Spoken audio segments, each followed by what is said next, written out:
the move-up buyer, which, traditionally is an important part of our cycle because they sell entry level and then buy the next one. They're just not transacting at any numbers close to historical averages. And also turnover, right? The average turnover, historically was 7 to 8 years. We're now at 10. And I think that's even going to go higher because not only the purchases, as you're talking about, Lance, but we had a whole year and a half of refis where people took down their rates. If you've been watching the housing market, mortgage market this spring, you have undoubtedly felt it was a dud, a bad year. But I don't think you know just how bad it was. When you look at nationally, there's only one guy I turn to, and that is Lance Lambert from ResiClubAnalytics.com, aka Resi Club. I think we're going to have a conversation about just how weak the spring selling season was, and more importantly, what might this mean for the second half? Buckle up, folks. You're not going to want to miss this. Lance, how you doing, buddy? Doing great. Housing. Always so much going on, especially in this unique market that we've been passing through the past few years. Absolutely. One of the things I love about you is you put out consistent charts that we really could look at. You color code them. And I think there's a few that we're going to look at here that really just highlight how important traditionally the spring selling season is. I think this season, I've said all year that this year is going to be the worst year of this trough, right? Sub 4 million for existing homes. And I think you have some data showing how bad it was. But even on a price level, we started to see month-on-month negative numbers, at least in the last Case Shiller, I think it was. So, yeah, let's take a look at how bad it was and then help us look into the crystal ball. What might this mean for the second half? Yeah, and I think before we jump into some of the numbers, I think the big picture to kind of zoom back out. And I know people hate kind of zooming back out and going back through past history, but a big picture, the U.S. housing market during the pandemic, during the early period of the pandemic, saw a very big increase in housing demand from the ultra low rates that really pulled in a lot of investors and a lot of properties cash flowed, and people kind of wanted to get those low rates. And then all the stimulus money that was pumping in, right? And then there's the fact of work from home, which even in the markets that lost population, San Francisco, Seattle, New York City, there was an increase in demand for housing and for space because there was all the decoupling roommates where people were working from home, and they would see their roommate, in like New York City, 2 hours a day, and now they're seeing them 16 and they hate their guts, right? People wanting more space for offices, so getting a bigger apartment with more space. And then the other part of it is the work from home arbitrage effect. And so you have people who couldn't maybe afford or weren't getting much bang for their buck in places like New York, San Jose, Seattle, Los Angeles. And so they left, kept their income because they were working remotely, and bought in Austin, Boise, Tampa, right? And so all of that increase in housing demand, the Federal Reserve estimates to absorb it, for the market to absorb it, new housing starts would have needed to increase 300%. So going from 1.4 million housing starts to 2.8 is a 100% increase. Then over 4 million is a 200% increase. And then up to almost around 6 million to absorb it. That's not how the market works, right? There's only so many people at any given time that know how to do all the things that go into building a home. There's only so many developed lots that are entitled and ready to go. There's only so many supply chains for lumber and all these different components, window and drywall, right? So that can't happen. So what occurs when you have that big of an increase in housing demand in such a short window, because demand is more elastic than actual supply of the stock, overheating of prices, right? So not all of the demand that wanted to transact could transact, but the demand that was willing to pay the most transacted. And so what occurred is we had a bit of a pull ahead where you had some transactions that maybe would have occurred 23, 24, occur in 21, 22 as people kind of jumped at those low rates. But then because prices went up so much so quickly, and then it was followed by a rate shock, affordability just got very strained. And so in this market, a bit of it was a pull ahead where some of the transactions that would have been 23, 24 were pulled ahead. But then a lot of this churn is just not occurring that would have occurred because affordability is so constrained. So many buyers are priced out, and then also so many sellers who would then go buy something else, that churn in the market, priced out. And if they're not priced out because they can't afford it, they're priced out because they don't want to afford it, right? They don't want to they don't want to see their discretionary income chopped down $1,500, $2,000 a month, buying what might be a house that's the same almost, Yeah. just in a different area. And even if you did, there's some people in this market that if they wanted to downsize and get a smaller house and maybe even a less desirable area, their monthly payment could be higher for that house than Exactly.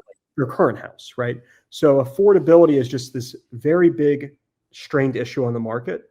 And I don't want to get into too much too deep, too big into the opinions, but I think it's fair to say from a lens of housing that 2021 was a policy failure, right? Where rates went so low, stayed so low as housing and the labor market overheated. And those last 6 months, really, we got more price growth than we should have if rates had been higher. And this market is just really unhealthy in dealing with that. Yeah, And there's no question that I've said for almost 5 years now that the Fed broke the housing market. And unfortunately, we're going to be feeling this for at least a decade, right? We're 4 or 5 years into this.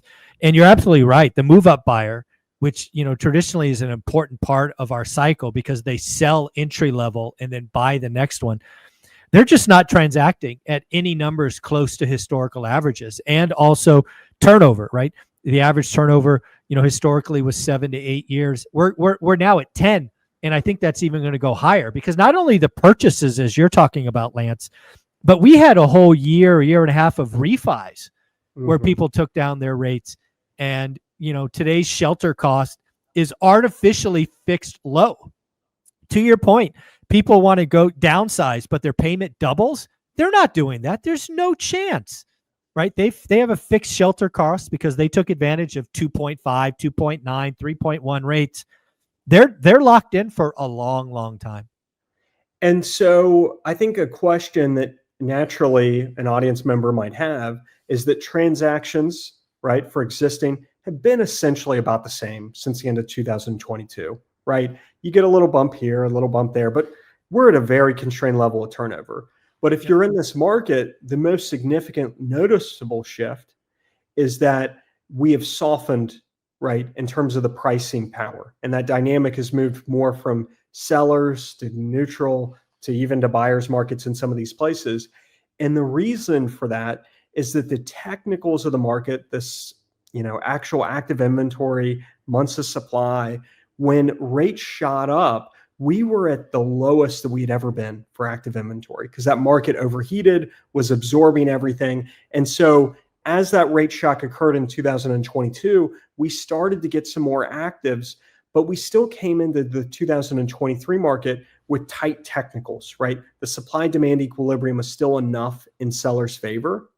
But over time, as we stay in this slump demand environment for longer, slowly that supply-demand equilibrium is working more and more away from sellers towards buyers. And active inventory is building and months of supply have risen. Now, in some parts of the country, that's happened faster than others. Places like Austin, San Antonio, Tampa, down into Southwest Florida. And then, those are the places that have seen the most. And then just generally throughout much of the Mountain West and also the Sun Belt areas, the places that have more home building. And as builders continue to move that inventory, that creates a cooling effect on the resale market who has to compete with it. And then those places also, saw a pullback in the pandemic era migration boom. And so now they have to rely more on local incomes and prices went up more in those markets. Those things kind of create a bit of a bigger pull in terms of the supply demand equilibrium moving from sellers to buyers. But generally zoomed out, it is fair to say that we've been softening on an aggregated basis. And the root cause of this is just that we saw too much too quickly and overheated too hard at the end of the pandemic housing boom. And so the market is still coming out of that, right? And so how does the market heal going forward? The number one thing, whether you're bullish or bearish, I think everybody could agree, is time. It takes time to work through this. Nobody likes that answer, Lance. Everybody hates that answer, but it is the right answer. This is time. Yes. It takes time. And so as time plays out, some of the markets that are going to have to go through corrections, some of the Southwest Florida, some of these markets in Texas, they are, right? That's a part of their journey to it. Time also gives another key ingredient, which is incomes rise. Wages. Yep. Incomes have not stopped rising. They've been rising. Correct. They're still rising this year. And so if you get into a scenario where on a nationally aggregated basis, let's say home prices go up 1%, they go up 0, they go up -1, like we saw in the early 90s, and then incomes still go up 2-3%. But the marginal buyer, that person who's actually going to buy, who's in their 30s, their income could be going up 20%, right? They're Correct. getting bigger jumps.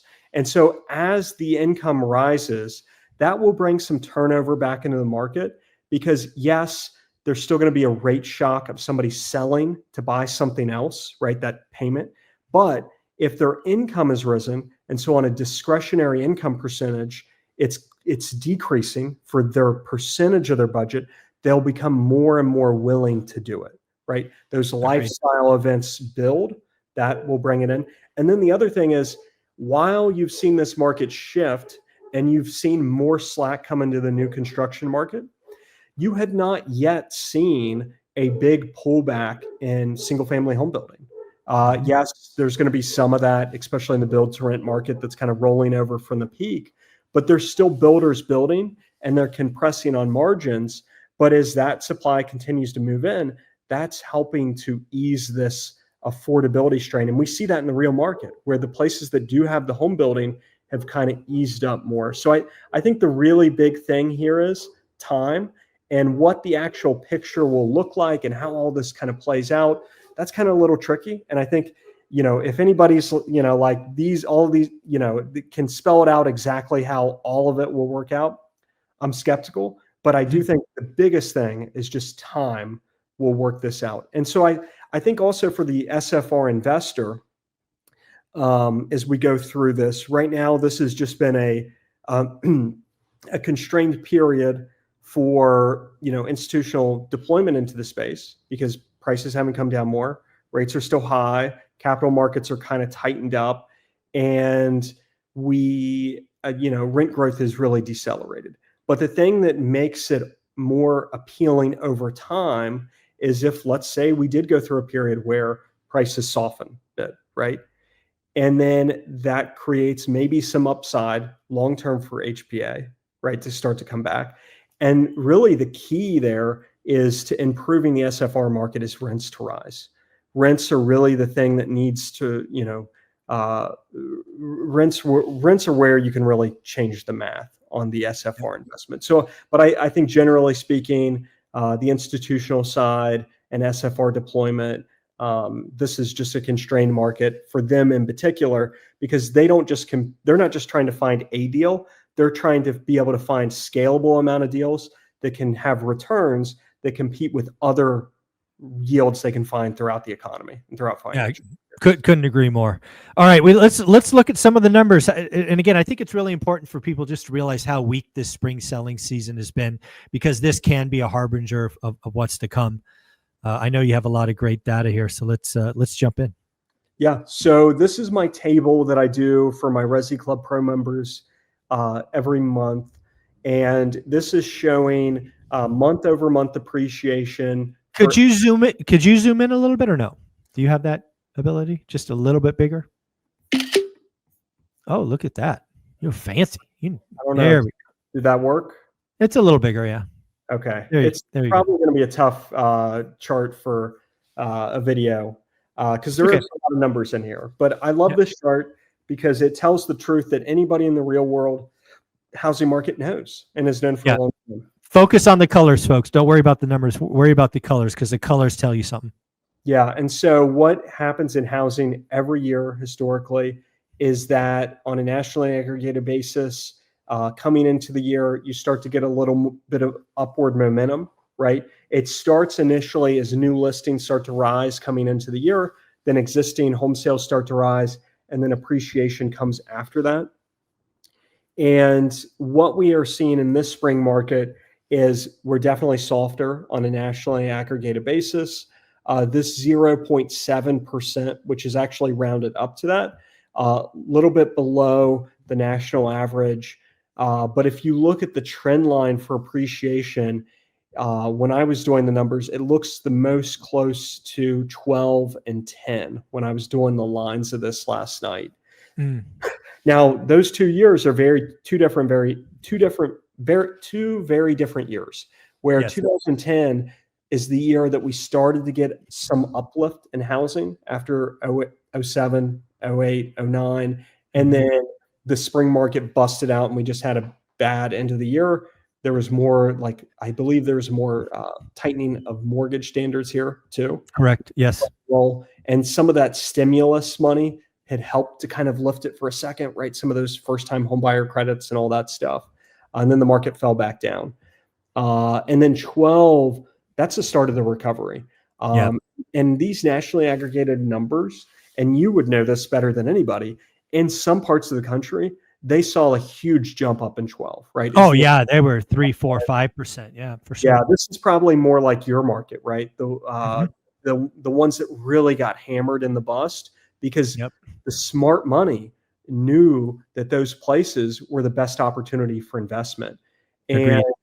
in 2011, there was not a single institutional group or single owner of more than 1,000 homes, single family in the U.S. Mm. And within 18 months, Blackstone had through Invitation Homes 25, 30,000. Wow. And I did a little more digging because I've been trying to figure out why Atlanta in particular. And one of the things that was interesting about Atlanta is that they would have Super Tuesday auctions, is what they would call them, where instead of doing auctions all throughout the week, they would have the one day. And it was just easier for institutional capital to kind of come to Yeah. that one day, right, and buy up, Makes sense. a ton of these at one time. So that's a part of the reason for Atlanta. And so what you see here is a weaker amount of spring appreciation. And so what that's doing is it's creating a deceleration in nationally aggregated prices. So this yellow line here, if you can see it, Mhm. this is the national aggregate for home prices in the Zillow Home Value Index. And I should say that among the indices, the Zillow Home Value Index is actually the softest right now. And I think that's for two reasons. And so right now, Zillow is up 0.7, so just under 1% year over year for national prices. Whereas like Case-Shiller's 3.4, FHFA is 3.7, CoreLogic, which is now Cotality, is 3, and then like Black Knight and some of these others are kind of like 2. One of the reasons is that just Zillow's ahead. They just stay a little ahead of the repeat sales indices. And then Mhm. the other factor is that this Zillow index I'm using here is single family and condo, whereas Gotcha. Case-Shiller is just single family, and then Freddie Mac is just like Fannie Mae and Freddie Mac loans that are single family. So Makes that sense. would create a little of the deviation. But either way, if you look at them all, and I do have another one that I put them all on together, you can see that we're decelerating right now. Yep. Yep. And and so this is year over year prices. You can see the greatest softness, right? Gulf that we've been Yep. talking about, Southwest Florida, Punta Gorda, Cape Coral. You can see, the Northeast has a little bit more to it, and then the West is actually where things have been the most interesting because the West got a bit of a bounce back in Mhm. 2024, and now they've really softened out West. Yeah. And it's not necessarily seen the falling that we're seeing in like the Gulf, but you've definitely seen weakness come back into the Western markets. And California now is about back to pre-pandemic 2019 inventory levels. Yeah, I talked with Adrian, Orange County, Beth, Seattle, King County, and yeah, both of them are talking about this spring selling season just being a dud, softness, seeing inventory really stack up in the luxury market. So yeah, it's been a bad spring for lots of people. And that's something that's interesting to point out is right now, if you hear about like luxury or single family entry being better or luxury being better, the truth is right now, there's a lot of bifurcation there too, where Yes. in some parts of the country, the luxury is better, and then others, the entry is better. And then there's other places it's completely flipped. There's just a lot of variation in this market right now. And so this is probably the most interesting visual in this. And let me try to see if I can make it bigger. On the left is the year-over-year map from last April. So April 23 to April 24. You can see there's a lot more blue, right? Yep. More dark blue. Like there was still more of that heat. The technical is still being tighter, right? And the Gulf is where you saw that weakness. Fast forward a year, Gulf is where you see still the most weakness, but it's spread, and really Florida, right? And then everywhere has just lost moment, is just decelerated, right? It's across the board. There's actually only one market in the country that has stronger, relatively speaking, appreciation or year-over-year growth than a year ago, and that's New Orleans, which was down 7% a year ago, year-over-year, and is now only down 2.4.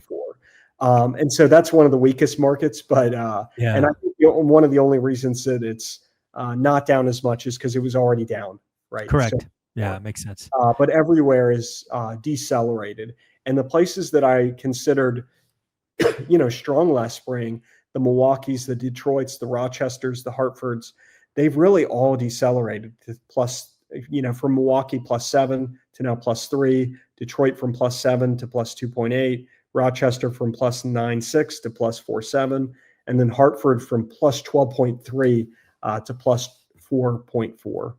Yeah. This is all painting a picture. Again, we're supposed to be in the historically strong months. I think it was Redfin over the last week or so came out and changed their forecast one more time, now calling for -1%. Was that Redfin that did that?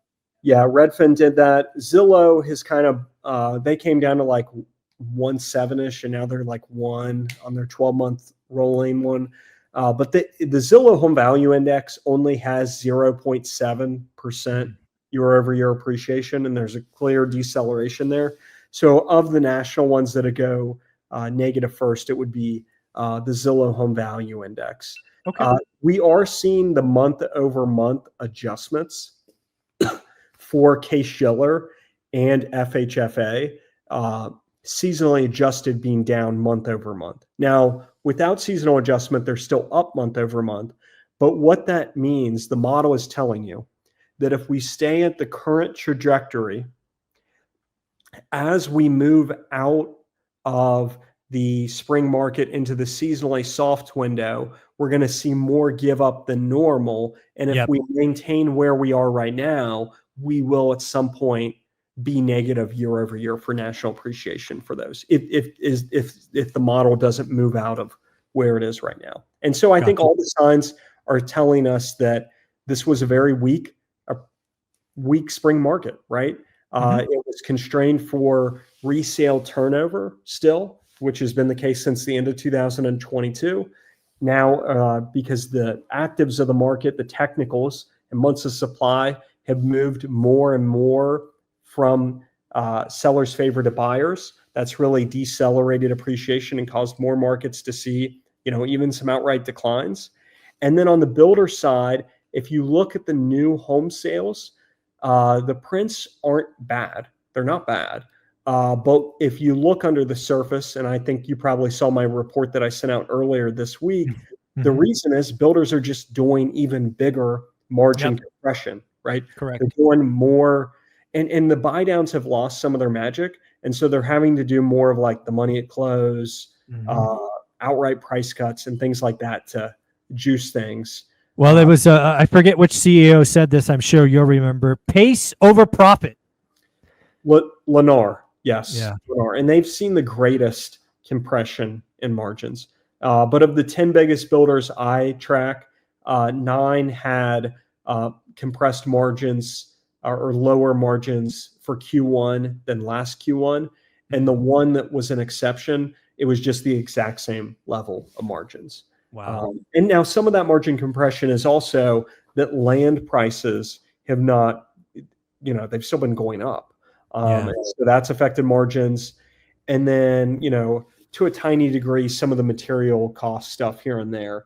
But really the material costs, I don't know if you saw the chart I put out this week, material prices are only up 2% year over year.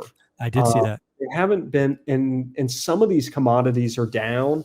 The biggest issue is aluminum. That's up like 18% year over year. And I think if some of these tariffs were to stay in place, I think some of the appliance type stuff could become a bit of an issue. Sure.